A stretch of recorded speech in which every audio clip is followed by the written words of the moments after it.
इमरान खान साहब के बारे में दो खदशात हैं। एक उनकी जान को खतरा है और दूसरा इमरान खान साहब को नाअहल किया जा सकता है।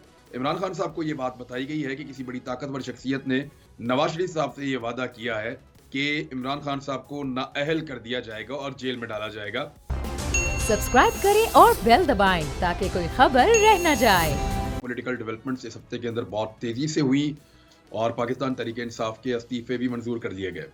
दो बड़ी डेवलपमेंट है, एक तो खैबर पख्तूनख्वा और पंजाब की दोनों की असम्बलियां तहलील हो चुकी हैं और वहाँ पे इंतखाबात का इंतजार किया जा रहा है। दूसरी जानिब इमरान खान साहब ने कहा कि गवर्नर को चाहिए था कि वो अपनी समरी के अंदर इलेक्शन की तारीख का बाकायदा इंदराज करते, लेकिन उन्होंने नहीं किया, तो ये गैर आईनी है और इस मामले को अदालत में लेकर जाएंगे।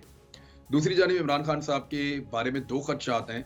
एक उनकी जान को खतरा है और दूसरा इमरान खान साहब को नाअहल किया जा सकता है।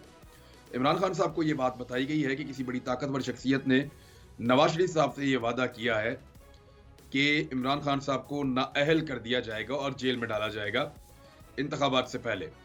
अब पंजाब और खैबर पख्तूनख्वा के इंतखाबात तो आ रहे हैं, लेकिन इस बीच में स्पीकर ने जिन नशस्तों के ऊपर इस्तीफे मंजूर करने से इनकार कर दिया था और दो तीन चीज़ें उन्होंने कही थी। एक तो ये मामला सब जुडिस है, अदालत के अंदर है। दूसरा उन्होंने कहा कि एक एक बंदा मेरे पास आए फर्दन और आकर मुझे बताया कि इस्तीफा दिया है तो मंजूर करूंगा। और तीसरा उन्होंने कहा था कि हाथ से लिखे हुए इस्तीफे जाकर लेकर आओ।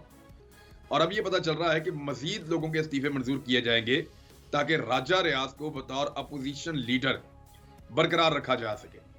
ये डेवलपमेंट्स हैं और पंजाब के अंदर निगरान वज़ीर आला का मामला हुकूमत और अपोजिशन दोनों मिलकर तय नहीं कर पाए। अपोजिशन ने एक टीवी चैनल के मालिक मोहसिन नकवी का नाम दिया और पीडीएम ने, और एक नाम उन्होंने आहद चीमा साहब का रखा हुआ है, जबकि हुकूमत की जानिब से जो है वो अहमद नवाज सखीरा साहब का और एक और नाम मौजूद है। अब इसमें से चारों में से किसी एक को इलेक्शन कमीशन ऑफ पाकिस्तान जो है वो वज़ीर आला पंजाब मुकर्रर करेगा। ये मामला भी जो है वो इलेक्शन कमीशन ऑफ पाकिस्तान को दोनों में से एक गिरोह के सामने कंट्रोवर्शियल कर देगा। 2022 बहुत सारे तोहफे भी देखे गया पाकिस्तान की आवाम को। पाकिस्तान की आवाम को एक तोहफा ये दिया कि आवाम को पता चल गया कि पाकिस्तान का मीडिया क्या है। साल 2022 में सबसे ज्यादा देखे जाने वाला चैनल बोल न्यूज रहा नंबर 1। हमने बहुत सारे शोज और ट्रांसमिशंस की, पूरा साल मुसलसल जदोजहद में निकल गया कि ये वोट ऑफ कॉन्फिडेंस के पीछे कौन लोग थे।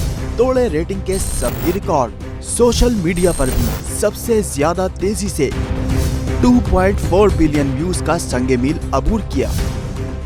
एंकर्स को भी आवाम में सबसे ज्यादा मकबूलियत मिली और सोशल मीडिया पर भी बोल रहा सब पर भारी।